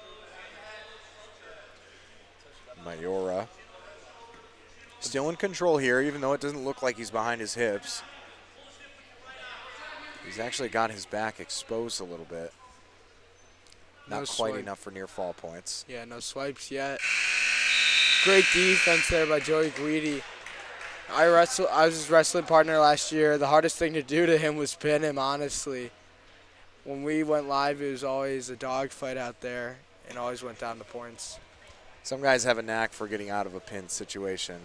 They can contort their body in terrible, terrible ways. We called some guys on our team Gumby because they just were able to, they were like rubber. You couldn't pin them. Their legs would be twisted in very uncomfortable places. Ooh, nice slide by there. A good takedown there from Mayora. Guidi got to fight back up. Score is currently 13-1 in favor of Montini.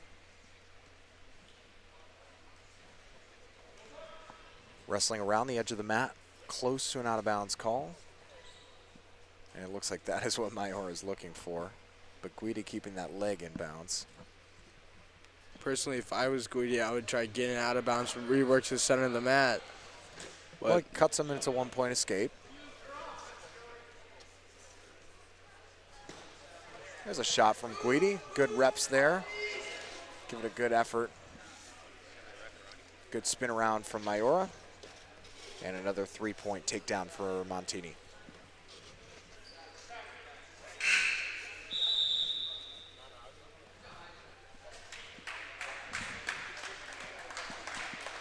And it sounded like an early whistle. We've got our clock running. That needs to be reset. Oh, excuse me. All right, that was a technical fall. I lost track of the points being thrown up on the board. That is another concluded match. Next up for the Broncos, Luke, and for your Warriors, Lincoln Hoger.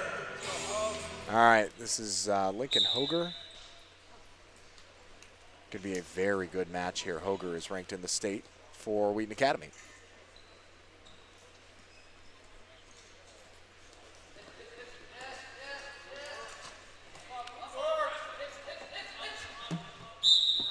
Hoger was looking for a takedown, wasn't able to get it. We're back to neutral. And we'll reset in the middle. Lincoln Hoger is a great wrestler. He's always able to scrap out there, and that is a great thing to be able to do. He always knows what to do in positions, and is always very, how do I put this? Fluent is how I'll put it. So Hoger is a 3-time state qualifier for the Warriors. He placed 5th in 2024, and he's looking to one-up that performance this season. Got a lot of wrestling experience, and he has been tremendous for the Wheaton Academy Warriors.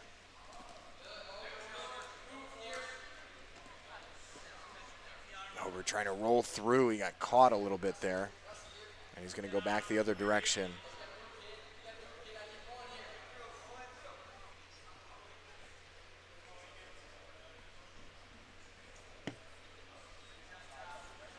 So it looks like there were 3 back points awarded, and it should be 6-0. There we go. 6-0 in favor of Montini.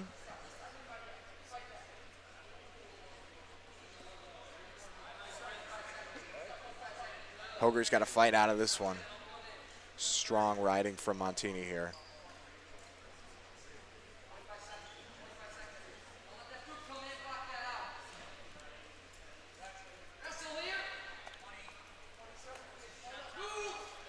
"15 seconds remaining in the period. Hoger's got to fight out of this one."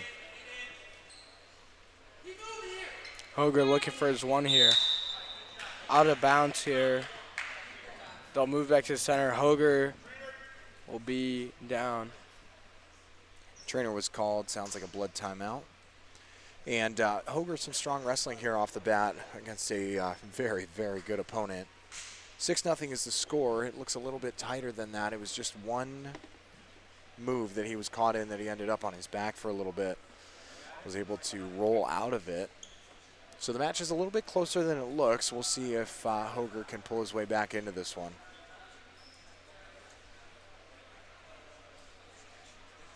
These Montini wrestlers just hammers all the way across. They've been at the state level for decades. I remember them being the premier program when I was wrestling. It's been that way for a long time. And for those who are watching, check out our Instagram. Our Instagram is, we have multiple, we have Wheaton Academy Wrestling, and WA TV. You'll see a bunch of videos filmed by Wheaton Academy up there.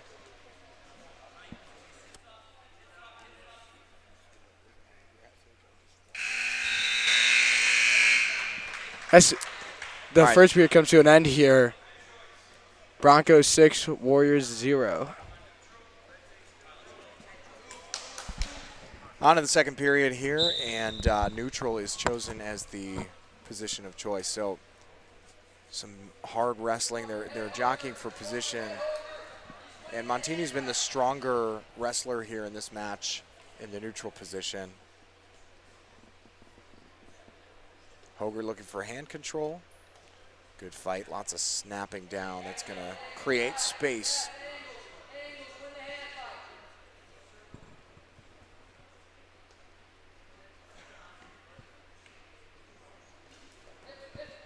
Strong defense from Hoger. He goes to the edge of the mat. Hoger looking for a takedown. Can't get around just yet. He stays in bounds. That foot was well placed, but the referee is going to call this one out as Montini was on the hardwood. Hoger had great defense there. You see the quick sprawl. He throws his hips into his opponent right when he sees the shot, and then he tried to spin around and get his 3 points. Couldn't quite do it before he got out of bounds. Good down block there by Hoger.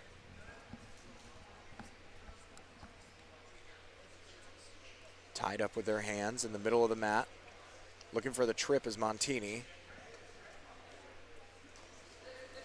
Another shot here. Good defense from Hoger, but he lets his leg. And Montini is going to come away with a takedown here. And it's now 9-0 in favor of Montini. Hoger just caught in another one. He's playing great defense overall. Just one leg that was a little too far forward. Unfortunately, undid him there. You have 40 seconds left in the second period. Broncos lead 9-0.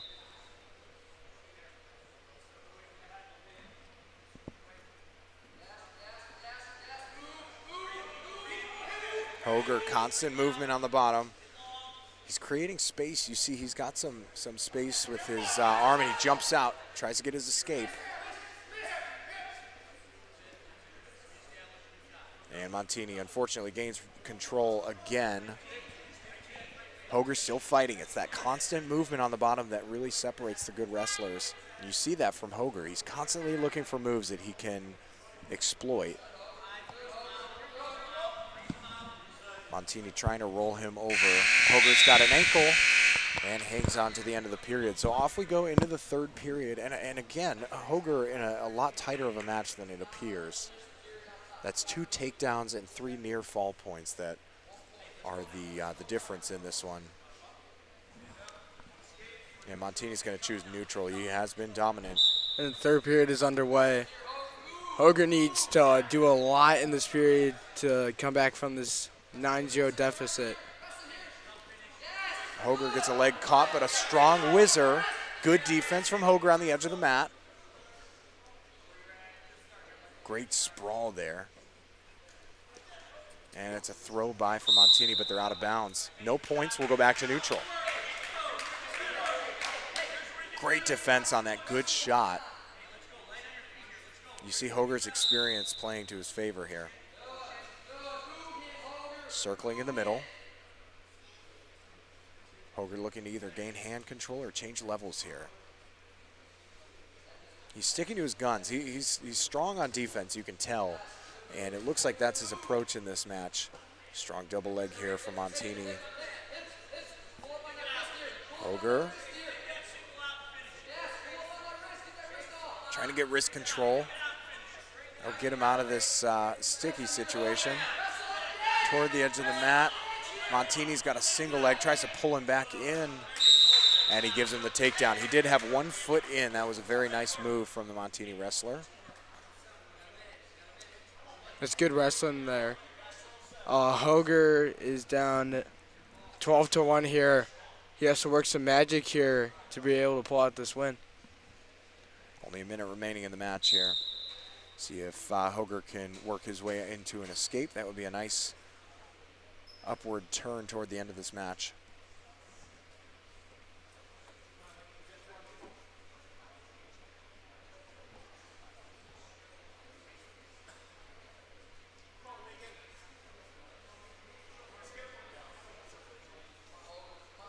You're seeing him look for,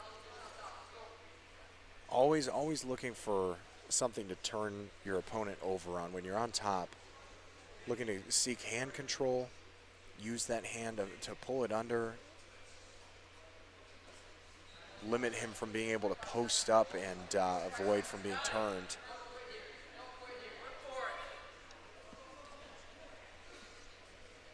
Strong top riding.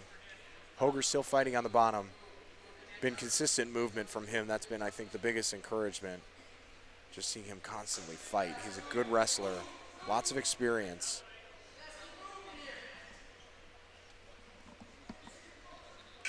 And that will leave us with a 12-1 final score in this match. Lincoln Hoger with a strong match against a very, very good Montini wrestler. Next up, we got Noah Daniels for the 157-pound weight class.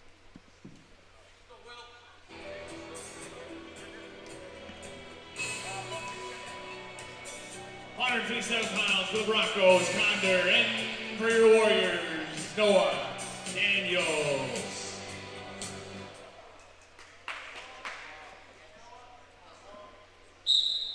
All right, so it's Condor for the Broncos and Daniels for the Warriors. Condor with a quick shot. He's going to get in deep with a single leg, pulling it toward himself. He's got control and he trips him. Daniels over to his back, a scramble. And Condor able to get behind. His 3 points for a takedown. And he cuts him. Daniels up. 1 point escape. See if Daniels can defend the single leg again. I'm guessing he's going to go back to it again. Here he goes to the near side. He reaches for it. Couldn't quite get it. They're tied up here. So what you're going to see Condor try to do repeatedly from the neutral position is try and spin him to the side, create an angle where he can just reach down and grab that single leg. It was what he did the first time around, not quite the second, but now he catches Daniels on his back.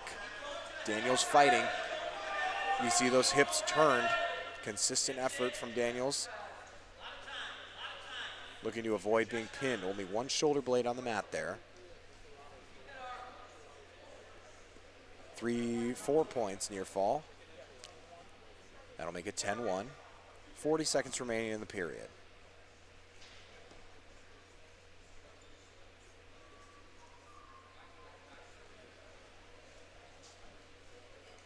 Condor still looking to turn this over.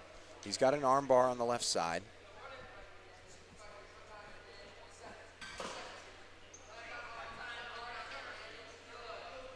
Daniels, good defense overall.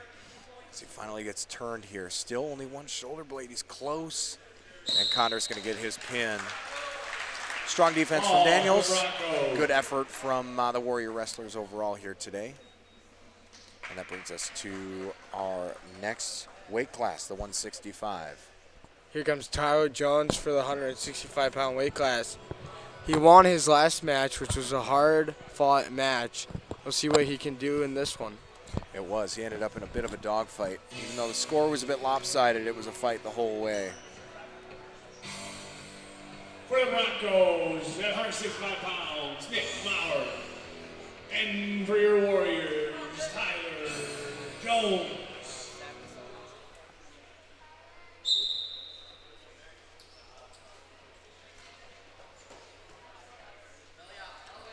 Nick Maurer and Tyler Jones. Jones with a quick takedown. 3 points for the Warriors. Jones looking to turn him over. He's getting back points. Great wrestling from Jones here. You can tell his strength, just the difference between him and the other wrestlers out there. Jones, good turn. Some back Exposing points our there. shoulder to the back. I don't see daylight. Not quite control. 4 points for Jones. He cuts him, and that will make it a total of 7-1. Jones, a good shot. He gets in deep. You see that level change we were talking about earlier. Jones, from a standing position, next thing you know, he's down near the mat, drives his knee between the legs of his opponent, and gets in deep behind the opponent's legs, picks him up, brings him down, gets behind for control. There's Jones with a pin, and the Warriors' first pin of the duel. That was a great match there by Tyler Jones. He controlled that whole entire match in and out. That was a great match there by Tyler Jones. Good wrestling by him tonight. Next up is Tor Carlson, Big T, for 175 pounds. 175 pounds, the Broncos, Tack. And for your Warriors, Tor Carlson.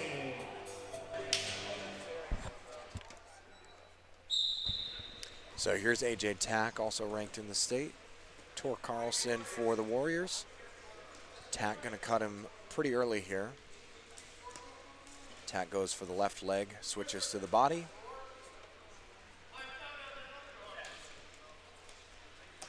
Tries to throw him behind and cuts him loose again. That's gonna make it 6-1. See that level change? He's even just practicing it while they're in the neutral position. Full standing up, next thing you know, he's next to the mat.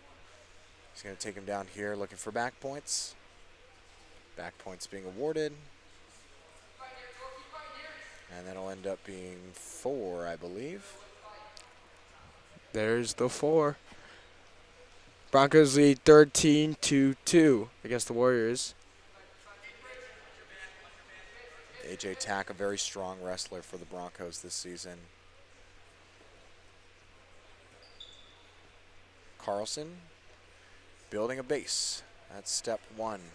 Looked very strong, getting back up. Way to roll through for Carlson. That's good effort there to get all the way through. Unfortunately, that is a technical fall, and that will send us to the next weight class.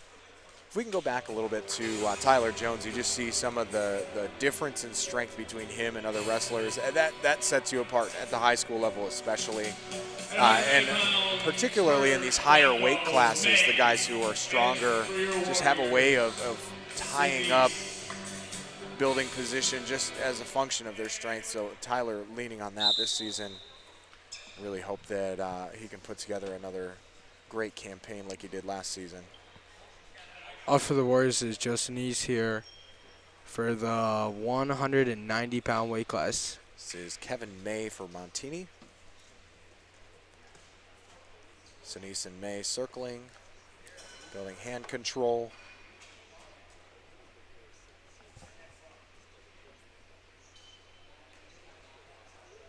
Sinise ties up with the head, nothing doing.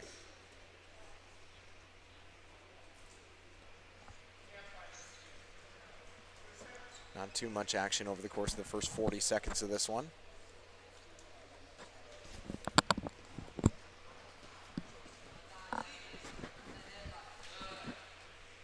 Still testing each other, see where the weakness is.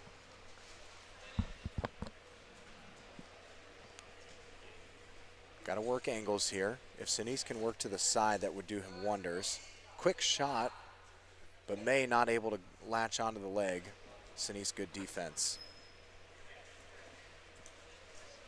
There's a good shot from May. He's going to get in deep. Sinise, good defense until he gets brought down. He's got a belly out. His back is to the mat. Looks like no back points, but that is a takedown for Montini. May going to try and looked like a butcher to me. Grabbed two hands around one arm, cinched it to his head and rotated him over. So a good match from Kevin May of Montini. But there was some good effort from Joe Sinise there in the 190-pound weight class. Next up is Ian D'Souza for the 215-pound weight class here for the Warriors. He won it by a good match, last match in the first meet against Chicago Hope. He pinned his opponent in the second period. Let's see if he can work his magic here and get another win.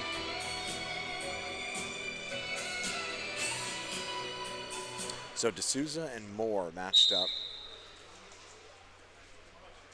Moore goes right for the head.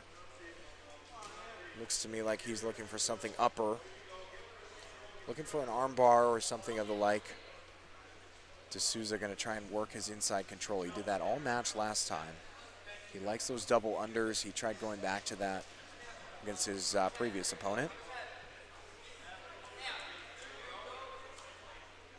And attempted a pass by Moore.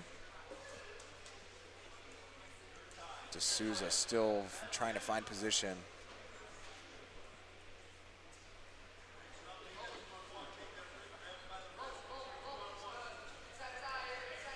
Looking for hand control. That's what matters in these matches. You're grappling in the neutral position. What they're looking for is inside control. Once you're inside, you can lock around the body and trip, and that's what D'Souza keeps trying to go back to. That's a 215 and heavyweight favorite. We're still in the 215-pound weight class here. Moore tries to throw by. D'Souza, good weight distribution.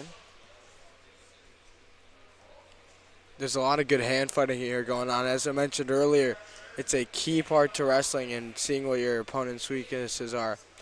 D'Souza's trying to work to the side here, and then the Broncos here are looking for that Russian arm tie. He has it right now. He's looking to slide it by, but he bails on that.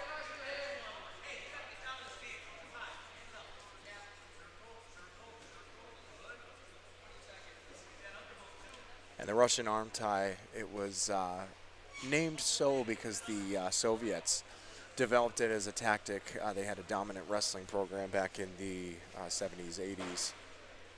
And they developed that move. One of their coaches came up with it.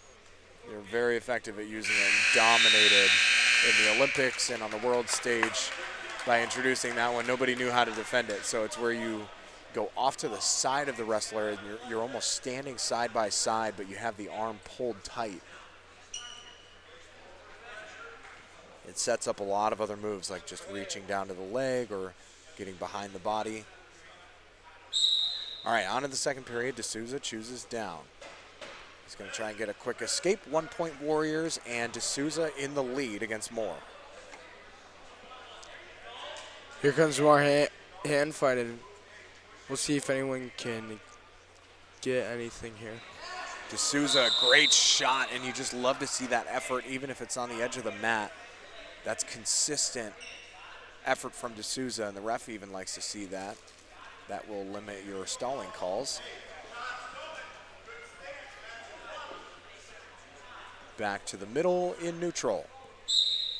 Moore keeps going for the same move. It's a throw by, but D'Souza not falling for it. Great shot from D'Souza, the single leg. He gets in tight, and a 3-point takedown. Ian D'Souza, tremendous shot there. Great job of changing levels. Surprised he waited until the second period to bring that one out. It looked like he had the ability to do that in the first. But glad that he worked up the confidence and a pin for D'Souza. Ian D'Souza. Ian D'Souza, strong match. Just dominated all the way throughout. Proved his mettle in the neutral position with a good takedown. Straight to the back and maintained control. Great job by Ian D'Souza. And it looks like the heavyweight weight class is going to be a forfeit. That is a win there for Hezi Garcia by forfeit. Good wrestling there by both teams, but Montini came out on top by a lot. So, if I can put a cap on this, this is tremendous just to see Montini out here wrestling at the Warrior Dome. You get That two concludes our teams that are first ranked in the home state wrestling match of the doing a year for the tremendous Warriors. job. Thank you to Before Chicago I wrap and this up, if we can just give a Montini quick Catholic shout out to our for production crew. tonight's So contest. thankful for all the work that they Safe put travels in. home, good luck throughout the rest of the year. They're doing great work. This is a top-notch live stream in the state of Illinois. It's been proven time and time again. Love the work that they do in all sorts of sports. A lot of schools will stick to, the popular sports. Football, so good that, wrestling gets publicity. We got volleyball. What else? Tennis. Does tennis get broadcasts? No, it doesn't. We need to do tennis broadcasts. We That's got- our shout out. We got baseball, baseball, football, lacrosse, volleyball, basketball, both genders, boys and girls. Pretty much any sport you can think of here at Wheaton Academy, we got a live stream for it. You can always catch us on this YouTube channel every sports game, and you'll be able to see them on the website. Always doing a fantastic job. This team puts a lot of work in, and it's not just when the live stream is running, it's off of the screen as well. So many thanks to our whole team here. If I can go back a little bit to just seeing Montini and Hope here, tight matches all throughout against Montini. Obviously you're going to see a lot of very experienced wrestlers, but good to see us hang with a couple of them. And the truth is, you're going to come out of those matches with so much more experience because you see some of the best in the state and you develop so much faster as a result of knowing what that standard, that bar is. So we're thankful to Montini and Hope for showing up here. And that'll wrap things up. We're so thankful that you joined us here. Again, I'm Derek Johannick along with Jake Wilson. Thanks for joining us today, and hope you have a great rest of your night. Thank you, guys. Have a good night.